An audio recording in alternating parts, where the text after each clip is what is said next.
Mark is with us in Houston, Texas. Hey, Mark, what's up? Oh, nothing much. How are you doing? Better than I deserve. How can I help? Yeah. So my question for you is, how do you handle having to let people go at Ramsey Solutions?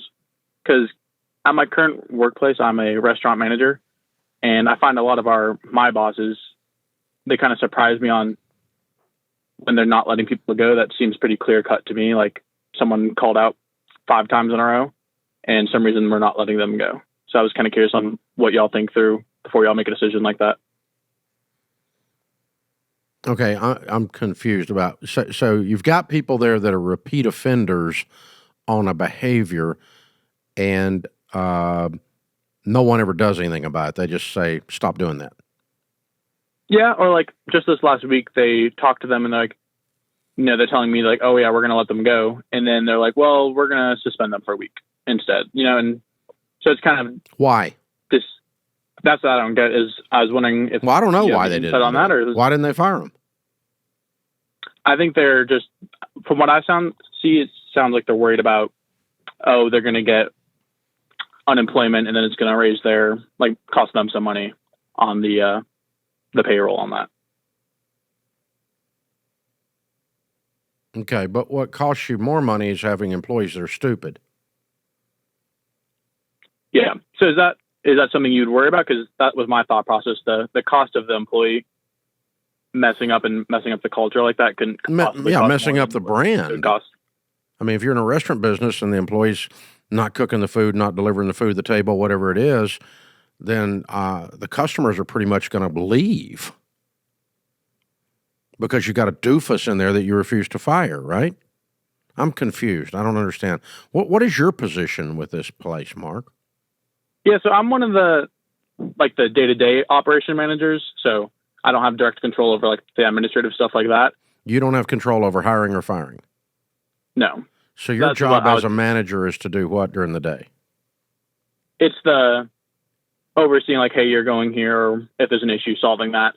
And I'm trying to move up and all that, so that's what I was trying to for me, that seems like they're doing that wrong, and I was trying to see someone who's a lot more experience on, hey, am I being naive about this, or is it as clear-cut as it seems? Probably both. You probably don't have all the information, which would be naive, of why, but I would investigate that and ask for more information. Say, all right, this is you talking to your boss. Look, I see that you are saying you're going to let this person go and then you don't. And if I'm going to be in leadership someday, I need to know how you're deciding that so that I can decide it properly. Does that make sense? Teach me why you're doing that. And if they kind of roll their eyes and go, well, I'm just a wuss. Well, that's not like a management technique. That's just a wuss technique. Okay? So in that case, you're learning that leader that you're reporting to is not doing a very good job. And then you've got to figure out, okay, when I am a leader someday, what would I do? Now, the way we try to treat people here is like we'd want to be treated. Okay? And so if I'm screwing up, I'd want somebody to tell me I'm screwing up, right? Yeah.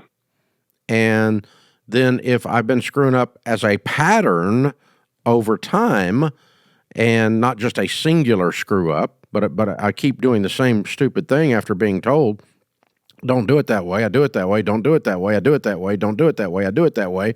At some point you go, okay, this one's not teachable, not coachable, right?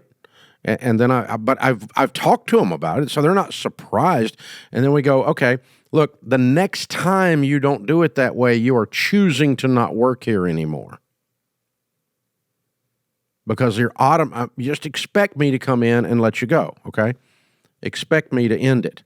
So I'll give you an example, okay? Years ago in our call center, we hired a young guy who was very, very good at his job. As a matter of fact, he broke all the records in the call center.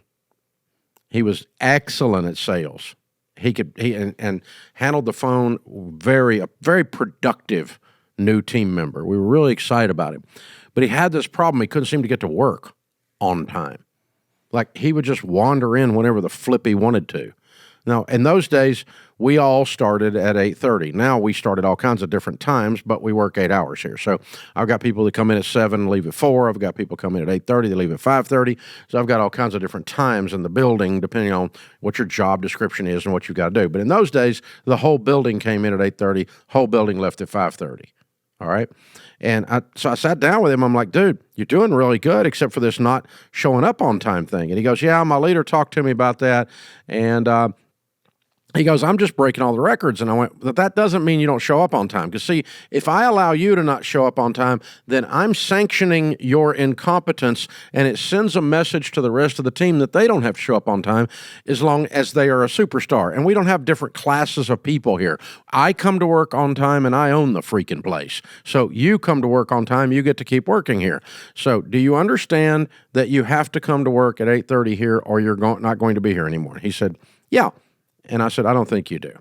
But here's your warning. I want you to sign this. And he signed the warning, not from a legal perspective, just to make sure I communicate with him. I said, I'm not sure when you signed that you understood what that is. He goes, what do you mean?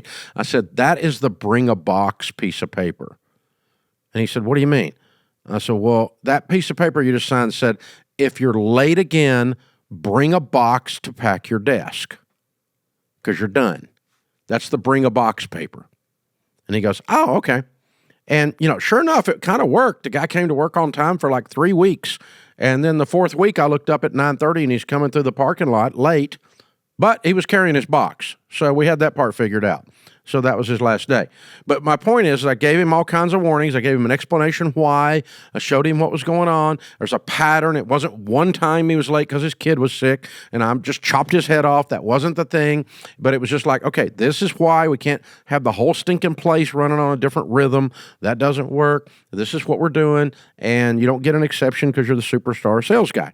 And so that would be, Mark, what you would do with a server or someone in the restaurant business. You say, okay, you're being nasty to the customers, okay? You can't be nasty. You have to smile. You have to say please and thank you. You have to be kind. You have to get the hot food out there quick. You have to get their bill to them quick, turn the table. This is a restaurant business. This is what we do here. And if you can't do that, then we're not going to be able to work here. And this being nasty thing, I've told you, and next time I tell you, bring a box. Next time you're nasty to somebody, just go in the back, find you a box, and get your stuff and clean your stuff out of your locker, and let's go. And so you're being very clear, very precise that there are absolutely going to be an end to this pattern of behavior. I can't keep doing it anymore because the problem is you demoralize your whole team, leaders, when you sanction the incompetence or the misbehavior of another team member. If you just allow that to go on, they think you're an idiot as a leader. They think you're weak as a leader, or they think you're too dumb to even see what's going on. And maybe you didn't see what was going on, but when you discover it, you've got to act on it then. You don't have any options. And there's no class of people that get a pass on this because you demoralize everyone that's watching. And by the way, they are energized when you hold people accountable to the values, to the behaviors, to the productivity that you stated. This is who we are. This is what we do. I'm held accountable. Why aren't you? Of course you are. The customer holds me accountable. I own the place. And so I'm going to hold you accountable for delivering the product with excellence in a timely manner and in a way that causes everyone to smile. And, and people aren't destroyed in the process. You don't get to step all over people in the process. That's how this deal works. I'm not sure you're in a place to do anything about it, Mark. I think you're kind of griping about your leader right now. And you need to go to your leader and find out if your leader just a doofus and is lazy or wuss, or is there something you can learn that your leader's saying, there's a reason I'm not letting them go. And you go, okay, because when I'm in your seat someday, I'm going to want to know why you did it this way so that I can do it that way too, whatever it is.